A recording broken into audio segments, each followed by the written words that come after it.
মনের মতো চরিত্র পান না সোহম, তাই ভীষণ হতাশ। ৯০-এর দশকে ভারতীয় বাংলা চলচ্চিত্রে শিশু চরিত্র বলতেই সবার প্রথমে যার নাম দর্শকদের মনে আসে তিনি সোহম চক্রবর্তী। পরে নিজেই তার সেই ইমেজ ভেঙে পুরুদস্তুর হিরো হয়ে পর্দায় ধরা দেন। প্রেম আমার থেকে, বোঝে না সে বোঝে না, অমানুষের মতো হিট ছবি রয়েছে তার ঝুলিতে।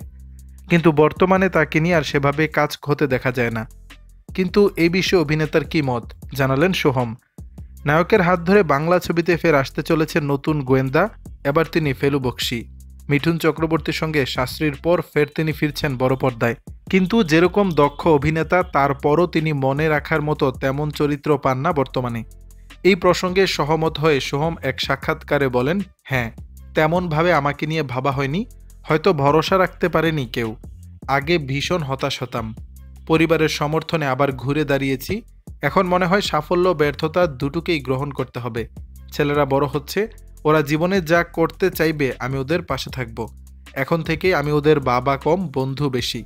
তিনি বলেন, এখন আর নিরাশ হলে চলবে কেমন করে, কারণ বাবা হিসাবে সন্তানদের উপর কিছু চাপিয়ে দিতে চান না সোহম। কিন্তু তবু তার মনের কোন একটা সুপ্ত বাসনা রয়েছে। তিনি চান বড় ছেলে আইএএস হোক আর ছোট ছেলে আইপিএস। ছোটবেলা থেকে তিনি প্রসেনজিৎ চট্টোপাধ্যায়, মিঠুন চক্রবর্তীকে দেখে বড় হয়েছেন।